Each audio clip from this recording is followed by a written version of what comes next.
Well, hello, and how are y'all doing? So, today I'm going to be talking about the psychology of light and dark. I'm pretty much talking about this because there's a lot of people that don't necessarily understand the premise of the actual psychology behind things, and they think that it's all peachy to just go into the spirit world, making your way downtown, walking fast, or start talking to like a spirit and shit, and then if you don't understand the psychology of things, you can be fucked up real fast. And you can think you're talking to an angel, or you can think you're in heaven, but you're actually in hell. So that's why I'm making this video, so that people can understand exactly what's going on and what things are and how they move.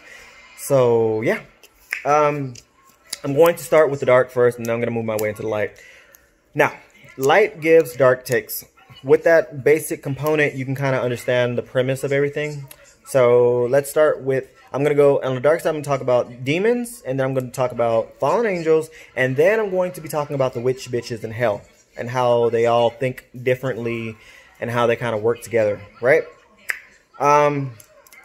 So first we're going to talk about demons, and when I talk about demons, I'm not talking about every single dark deity in hell. I'm talking about those that were specifically human, and they were thrown into one of those big-ass gauntlets in hell.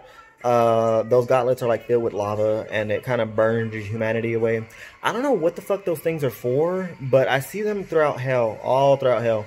And, yeah, humans are thrown up in there all the time. It's not hell itself that people should be worried about. It's being turned into a demon that people should be worried about, because they'll throw your ass in there real quick. They'll be like, throw you up in there. But essentially, demons, they work together because they have to.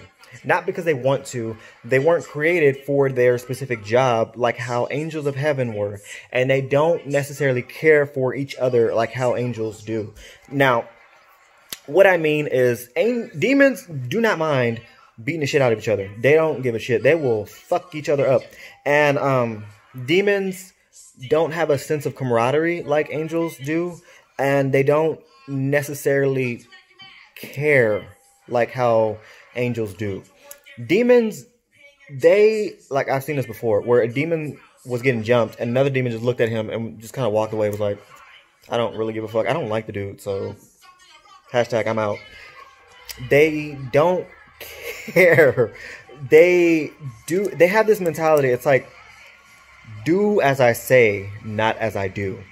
I don't give a fuck. I don't care about you. I don't care about your life. I don't want to be here, bitch. I don't like this motherfucking place, but I'm doing it because I have to, right? That's the premise of the mentality of demons. It's pretty easy to spot demons. Whenever you're talking to a demon, you can feel very drained. You can also feel an emotion based off of where they're at. So you can get very angry if they are from the realm of like fighting and war and shit like that. But you can also get like super tired as well. It's interesting. But yeah, that's how demons are. So let's talk about the fallen angels. Fallen angels have a superiority complex going on, and they have this whole notion of, you need to worship me, you need to kiss my hand, and you need to bow down and kiss my feet, you motherfucker. They have this whole notion that they are gods, and that anything and everything that they say is the gospel truth. And this goes way back into ancient before biblical times, the fall. Everyone knows about the fall with like Lucifer and all them. So they kind of still have that fucked up mentality, a lot of fallen angels, that it's this whole notion of, well, I'm not fucking helping out. What you gonna give me? What you gonna give me soul? You gonna worship me? You gonna pledge your allegiance to this pantheon? Because they have this conflated ego.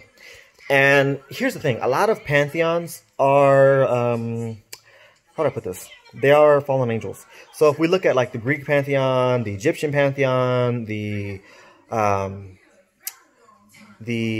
Norse pantheon, a lot of these different pantheons are fallen angels, right?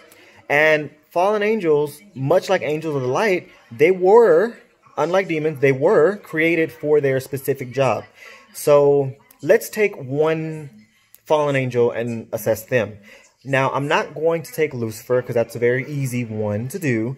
We're going to look at Set. Now, Set is in the Egyptian pantheon, and he is the god over knowledge and philosophy, and I want to say medicine. I don't fucking see how, but there's that. And if we go and we look at exactly where he was in heaven before the Great Fall, he worked in the library, the Great Library. He was a library supervisor, and he had a lot of authority. Well, he had some authority, and he was over like philosophy and learning and stuff like that, right? So it only makes sense that after the fall, they kind of take what they were created for and kind of push forward and kind of do with their pantheon, right? So it doesn't make sense for someone that was created in heaven for the garden to try to be a god of war, right? It doesn't make any sense. So that's why with these different pantheons, the fallen angels they do what they were created to do. So they can essentially kind of come off as a god because, you know, they have that power and that authority in that thing that they were created to do, but they're not gods. They are angels in that realm, if you know what I mean. So they work together, not like the demons. They work cohesively, but they don't. It's very different. They like to work together. They do not have a problem fighting each other like the demons, but it's not as common. They are more together than the demons, because the demons, they're forced to be together, versus the fallen angels, it's more of a chosen to be together, if you will. And it's very different. Fallen angels have their different sects, so it goes each pantheon, they work together, each pantheon, but they all have a big network that they all work together, all the fallen angels, right? So we talked about the demons, then we talked about the fallen angels, and now let's talk about the witch bitches in hell. Now, the witch bitches in hell have a mentality that they are God, right? And it's not necessarily that, but it's like this. It's like because, okay, with the fallen angels, it's like, I am God, you need to worship me, right? But with the witch bitches in hell, it's like, I have the power of God. I don't need you. I don't need to worship you. I don't need to do shit for you, and all that. And you can kind of see this mentality when people are talking to like different deities in the spirit world, and they're like, they'll say some shit like, oh, well, you don't need God. You are the God. That is that specific kind of psychology that I see a lot. It's like, oh, well, you don't need to worship anybody. You can worship yourself. You can do this yourself. God, why? You don't need him. You're fine. You're good. You don't need nobody. And it's like, it sounds good on paper, but it's not. Because here's the thing. Witches, especially the witch bitches in hell, they work together as a group, right? Because they can't do it on their own. And especially, here's the thing. I know there might be some witches that might watch this and be like, that's not how things work. It's exactly how things work. There's an actual section in hell that's dedicated to magic and all that witchcraft and bullshit. They don't necessarily have a conflated ego because they have to do these spells, and some of them they do need to be together. But they do have this sort of self that they think that they can kind of do anything and everything on their own, and that they don't need anybody. They don't need help. And I've saw this multiple times where it's not necessarily where they tell people that they don't need them, but they kind of tell when they're talking to individuals, or people are talking to like other people, they're like, oh, well, you individual don't need nobody because you are hashtag a god. You can hashtag do that. You know, the universe is you. You are God, right? And that's pretty much where that last philosophy aligns. anyone and everyone you talk to on the dark side can kind of drain you, can make you feel tired. They can make you feel some type of way because of that dark energy. And yeah, they all do work together cohesively as a team. The fallen angels are at the top. They kind of run everything because, you know, they kind of have that work ethic. And the demons are kind of like the worker bees. And the witch bitches are just kind of there. Some of them do sit at the grand table in hell. The grand table is this long ass fucking table in the capital city at the very bottom. But yeah, those are the three main psychologies of the dark side. Those are the three I see typically. They work together if they have to. They don't really want to usually. Mostly with the demons. Fallen angels don't mind it. Witch bitches, they do it because they have to. But at the same time, they feel like they don't need to worship God or do anything else because they essentially think that they are God. It's weird. Now, the light side is different in that respect. The light side is a very secular psychology. It's we all work together. We all help each other out. We all are on the same page. We all are unified. And we all are working towards a common goal. Now, angels of the light have a very, how do I put it?